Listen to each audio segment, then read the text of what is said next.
Hello friends, आज हम एक ये केस करते हैं।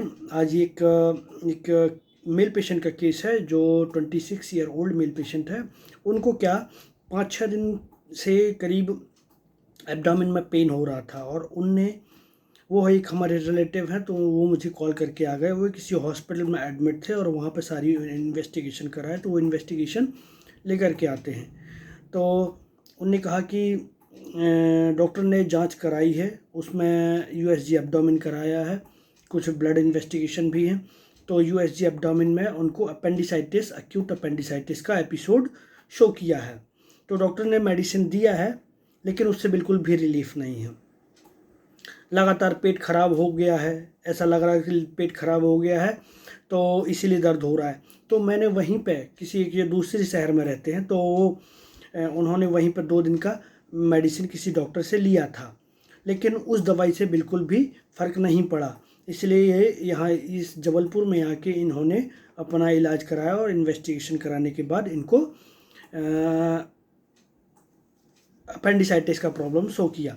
तो मैंने कहा, और तो पेशेंट ने बोला कि बस दर्द के अलावा मुझे और कोई दिक्कत नहीं है, इसके अलावा मुझे कोई भी प्रॉब्लम नहीं हो रही। हाथ से करके बताया कि ऐसे ऐसे ऐसे ऐसे यहाँ से यहाँ तक दर्द जाता है। बराबर से उनने मुझे समझाने की कोशिश करी कि कहाँ से कहाँ तक दर्द हो रहा है। और पेशेंट ने बताया खाने के बाद ज़्यादा दर्द होता है, भूख नहीं लग रही है, ज़्यादा नॉर्मल से कम हो गया है भूख, और स्माइल कर रहा है। तो मैंने पूछा और, तो पेशेंट ने बोला कि आप ही बताओ क्या हो सकता है, कुछ हो आपके पास तो मैं ट्राई कर सकता हूँ। तो मैंने कहा ठीक है। मैंने कहा और बताओ अपने बारे में। और कुछ नहीं है, दवा से कोई रिलीफ नहीं हो रहा है, तो लगता है कि ये चिंता तो होगी ना, पता नहीं ये क्यों हो रहा है। ठीक है, इस बात को लेकर चिंता हो रही है, इस बात को ये ही मन में दिमाग पर तो आ रहा है कि चिंता तो होगी ही ना कि ये ठीक क्यों नहीं हो रहा है, क्योंकि मेडिसिन भी मैं ले चुका हूँ। तो और मैंने कहा मेन चिंता क्या है आपकी? बोला कि ये काम धंधा छोड़ करके बैठे हैं, और यदि ऐसे ही बैठे रहे तो फिर कमाई कैसे होगी।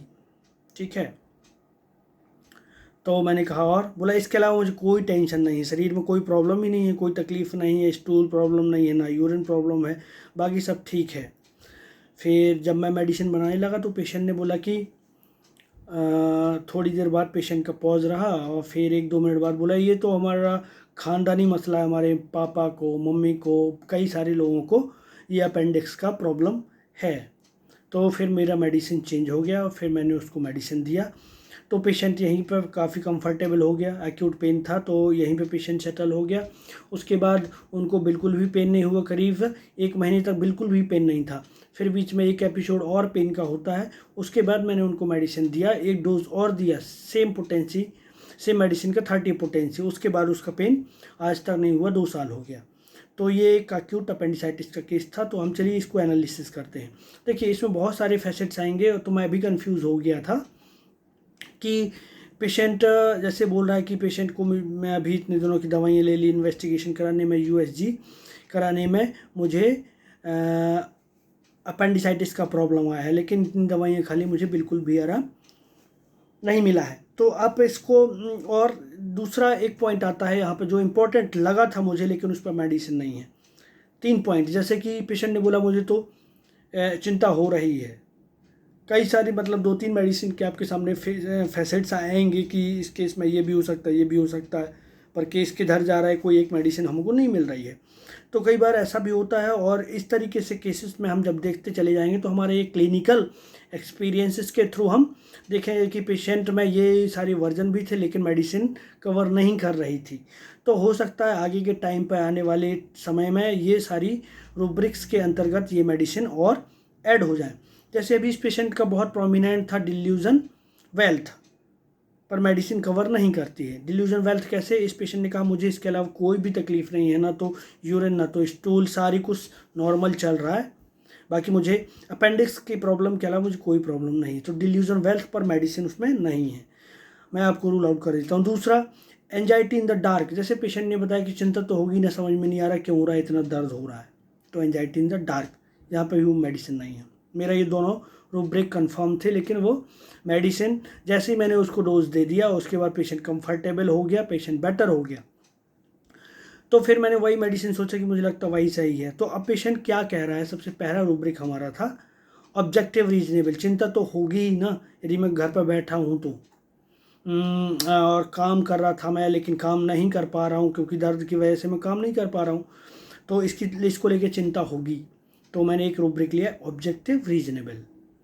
और दूसरा पेशेंट बताते बताते कि उसने जब बोला कि ये मेरे तो ये ख़ानदानी समस्या है, तो प्रिजुडाइज ट्रेडिशनल, 2 रूब्रिक मैंने ये लिए। और तीसरा लिए बिजनेस टॉक्स कि ये अभी तक ठीक नहीं हो रहा है ये समस्या, मतलब इतनी सारी मेडिसिन खा ली है लेकिन वो ठीक नहीं हुआ दर्द, ठीक है।